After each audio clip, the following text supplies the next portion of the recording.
Assalamualaikum warahmatullahi wabarakatuh. Baik, dalam kesempatan ini kita masih dalam pembahasan klasifikasi makhluk hidup yang merupakan materi di dalam mata pelajaran IPA kelas 7 bab 2. Video ini merupakan video yang ketiga. Pada video yang kedua telah kita bahas berkaitan dengan kelompok Monera dan Protista, kelompok jamur atau fungi, dan kelompok tumbuh-tumbuhan atau plantae.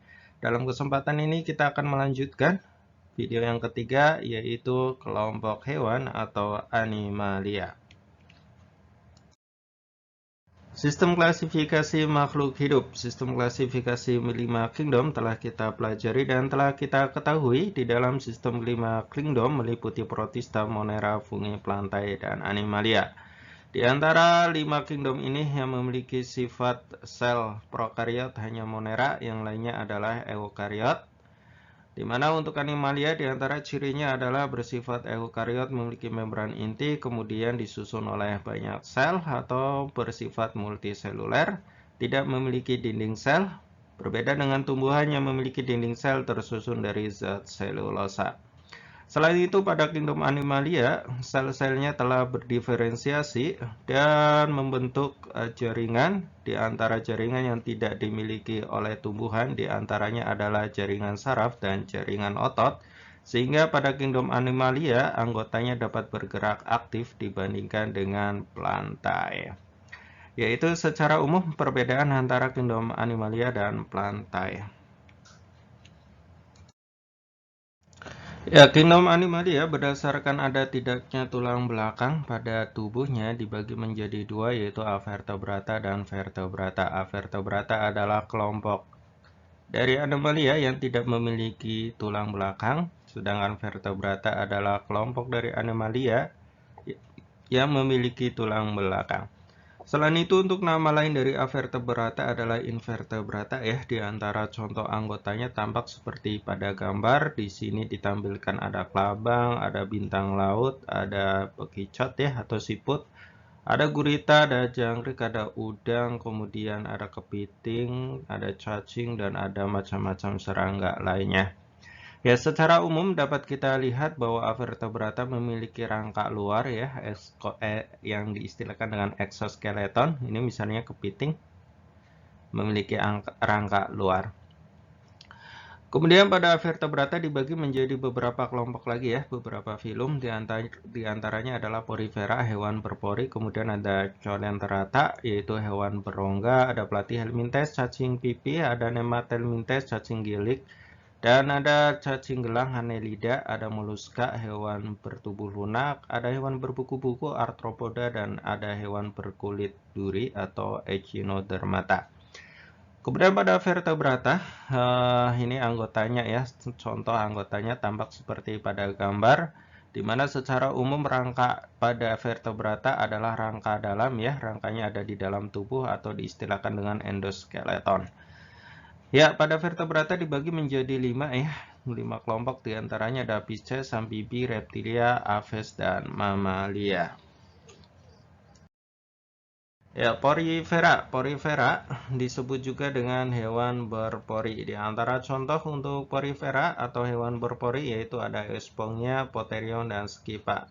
Untuk skipa bisa kita lihat ya, seperti tampak pada gambar yang dapat dimanfaatkan sebagai alat pembersih kamar mandi atau alat pembersih piring ya. Dapat dimanfaatkan untuk skipa seperti itu. Kemudian untuk hewan berpori, di antara karakteristiknya, hewan-hewan ini kita dapat jumpai secara umum ada dalam perairan laut ya, sebagaimana habitatnya ada dalam perairan laut, tidak memiliki jaringan dan organ meskipun untuk porifera adalah multiseluler, tapi sel-selnya tidak membentuk jaringan atau tidak membentuk fungsi tertentu. Sehingga untuk sistem pencernaannya akan langsung di dalam sel dengan cara memfilter air yang ada di sekitarnya. Bentuk tubuh asimetri seperti tabung atau vas bunga dapat kita lihat ya, seperti tampak pada gambar. Kemudian memiliki warna tubuh yang terang dan bermacam-macam. Cara reproduksi seksual untuk porifera diantaranya dengan tunas dan kimul. Ya, untuk yang mulia itu tunas dalam ya. Dan ada yang secara fragmentasi, artinya bagian potongan tubuhnya dapat meregenerasi menjadi individu baru. Yaitu adalah karakteristik dari hewan berpori atau porifera.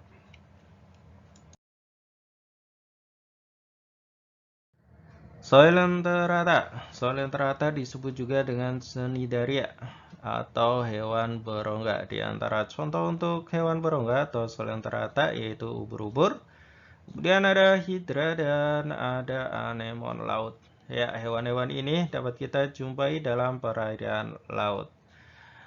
Di antara karakteristik untuk hewan berongga atau coelenterata diantaranya adalah tubuh simetri radial, tampak seperti ini ya, simetri radial, kemudian mempunyai tentakel untuk menangkap mangsanya. Ini tentakel ubur-ubur, ini tentakel dari hidra, dan ini tentakel dari anemon laut.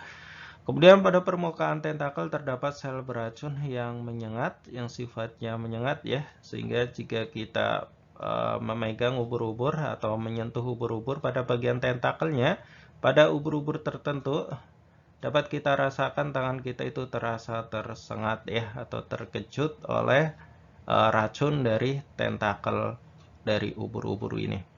Kemudian tubuhnya ada yang berbentuk polip. Polip ini menempel pada tempat hidupnya dan ada yang bergerak aktif dalam bentuk medusa yang menyerupai payung seperti ini ya. Ya, ini adalah perkembangbiakan, contoh perkembangbiakan dari ubur-ubur yang merupakan contoh dari coelenterata atau hewan berongga, di mana dalam bentuk medusa dia bergerak aktif, dapat menghasilkan sel telur untuk yang betina, dan untuk yang jantan dapat menghasilkan sel sperma. Sehingga ketika terjadi perkawinan di sini atau fertilisasi secara eksternal, maka akan membentuk zigot. Zigot dapat berkembang menjadi larva atau planula ya, yang kemudian menempel pada suatu tempat dan tumbuh menjadi polip di sini. Pada saat polip, dia dapat berkembang biak secara aksesual dengan cara tunas. Ya, kemudian dari polip ini akan terlepas medusa. Demikian seterusnya. Sehingga dapat kita simpulkan untuk hewan berongga atau coelenterata ini berkembang biak secara aksesual dengan tunas. Di antara contohnya juga hydra ya. Ini adalah karakteristik untuk hewan berongga atau coelenterata.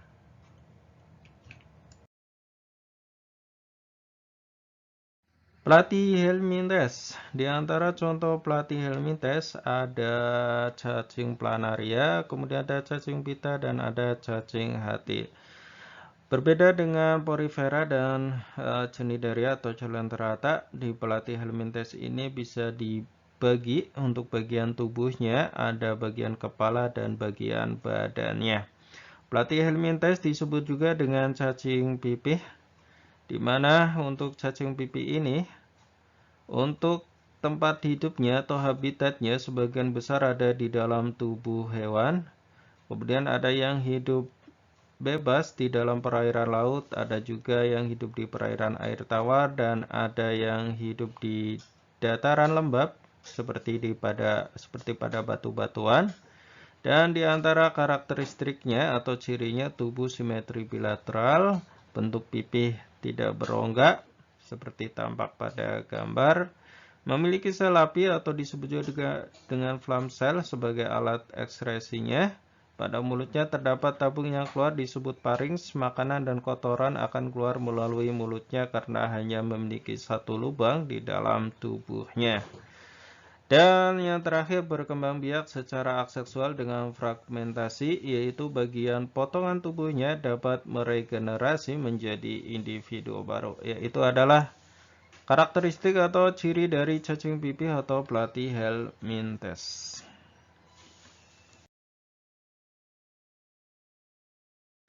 Nemathelminthes atau disebut juga dengan cacing gilik. Di antara contoh untuk cacing gilik atau Nemathelminthes ada cacing tambang dan juga ada cacing kremi.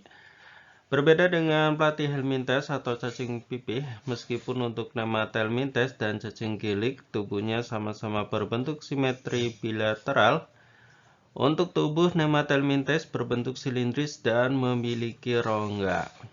Sedangkan untuk cacing pipih berbentuk pipih dan tidak memiliki rongga. Selain itu, pada Nemathelminthes tidak bersegmen. Bisa kita lihat pada gambar terlihat mulus pada tubuhnya ya. Tidak ada segmen di antara tubuhnya. Dan ditandai juga bahwa kedua ujung dari cacing Nemathelminthes itu meruncing. Yaitu adalah karakteristik dan perbedaan antara Nemathelminthes dengan Platyhelminthes.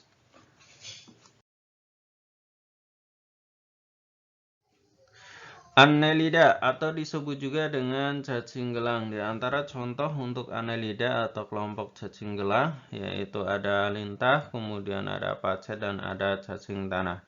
Baik Annelida, Platyhelminthes dan Nemathelminthes tubuhnya berbentuk simetri bilateral. Kemudian yang membedakan antara Annelida dengan Nemathelminthes adalah bahwa pada Annelida tubuhnya bersegmen. Meskipun sama-sama berongga antara Annelida dan Nemathelminthes. Sedangkan yang membedakan dengan Platyhelminthes, bentuk tubuhnya adalah pipi dan tidak berongga. Ya, ini adalah karakteristik dari Annelida, tubuh berongga dan bersegmen. Cukup jelas bisa kita amati pada cacing tanah ya.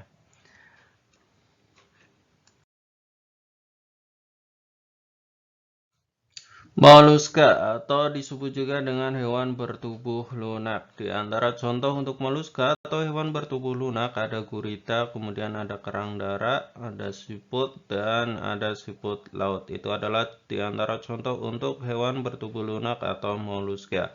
Adapun karakteristik untuk hewan bertubuh lunak yaitu di antaranya adalah tubuh simetri bilateral, tubuh bagian dalam lunak dan kaki berotot, kemudian memiliki mantel. Pada kelompok tertentu mantel menghasilkan kalsium karbonat ya yang berupa cangkang untuk melindungi tubuhnya. Di antara contohnya adalah pada kerang darat dan pada siput, baik siput yang ada di darat dan siput laut. Ya, itu adalah karakteristik untuk hewan bertubuh lunak atau moluska.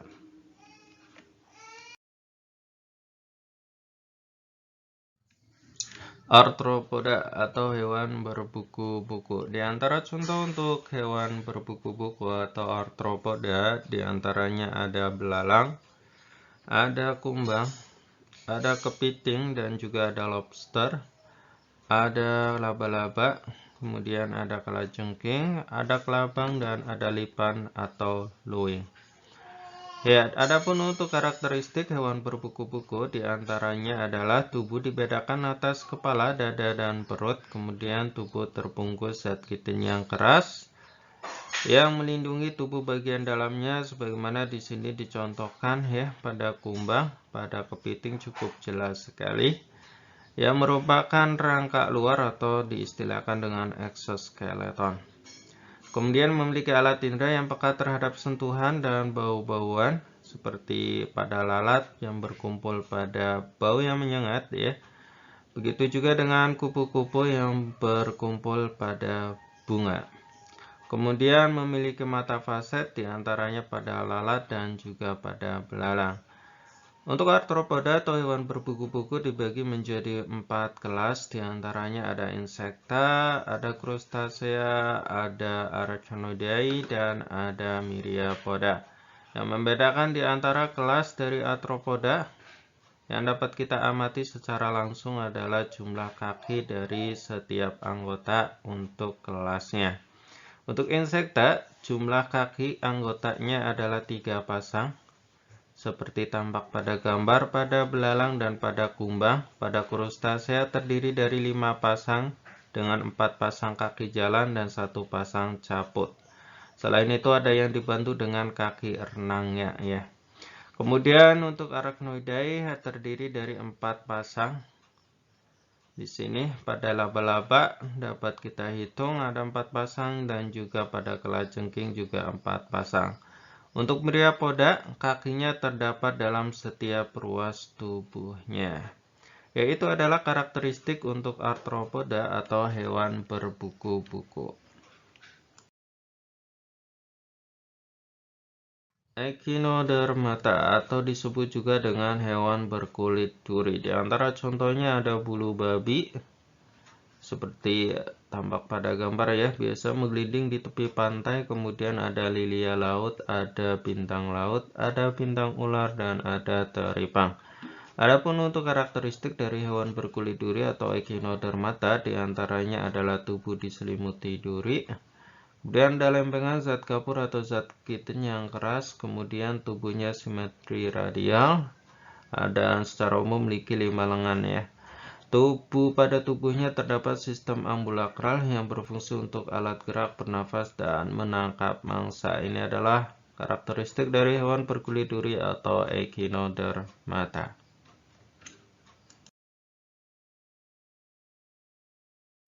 Setelah kita bahas berkaitan dengan kelompok vertebrata pada animalia atau kelompok hewan yang tidak memiliki tulang belakang. Baik, kita akan coba bahas berkaitan dengan vertebrata atau hewan yang memiliki tulang belakang, diantaranya adalah Pisces, amfibi, reptil, aves, dan mamalia.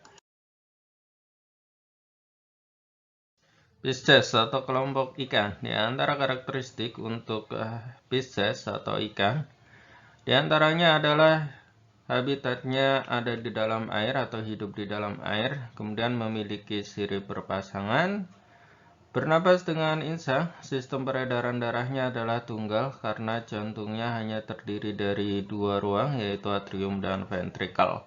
Selain itu, secara umum untuk ikan bereproduksi secara fertilisasi eksternal, yaitu pertemuan antara sel sperma dan sel telur ada di luar tubuh induk betina.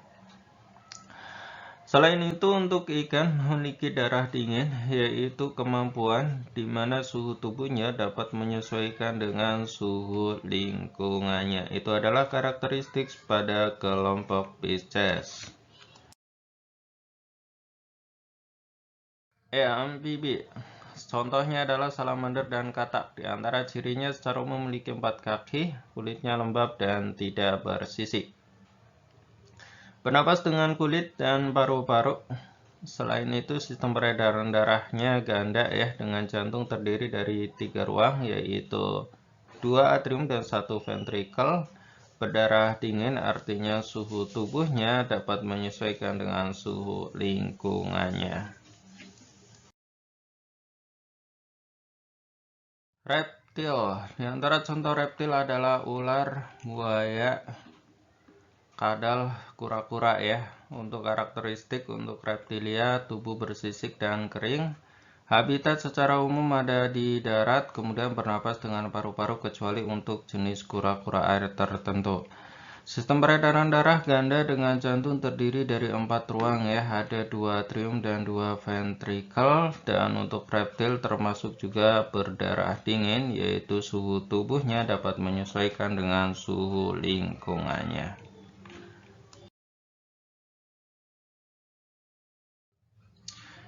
Aves. Berbeda dengan reptil, pada reptil tubuh ditutupi oleh sisik, pada aves tubuhnya ditutupi oleh bulu, kemudian bernapas dengan paru-paru.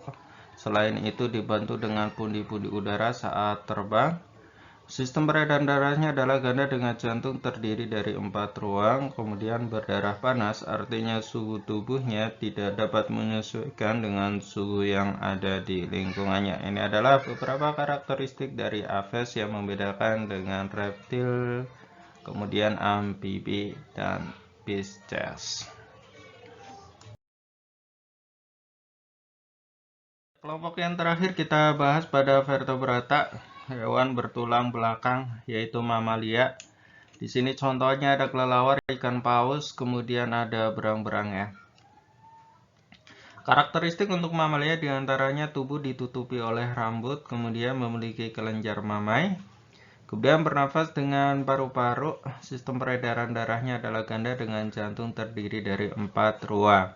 Berdarah panas, suhu tubuhnya tidak dapat menyesuaikan dengan suhu yang ada di lingkungannya. Ini adalah ciri secara umum untuk mamalia.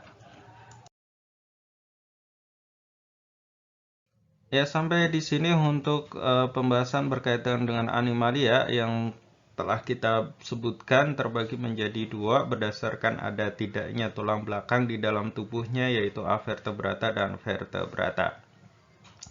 Telah kita sebutkan juga secara singkat berkaitan dengan ciri-ciri kelompok dan contohnya untuk masing-masing dari vertebrata yang ada 8, Porifera, Coelenterata, Platyhelminthes, Nemathelminthes, Annelida, Mollusca, Arthropoda, dan Echinodermata. Sedangkan vertebrata ada Pisces, amfibia, reptil, aves, dan mamalia. Dengan demikian mengakhiri perjumpaan kita pada video yang ketiga untuk klasifikasi makhluk hidup. Semoga bermanfaat dan terima kasih telah menyimak.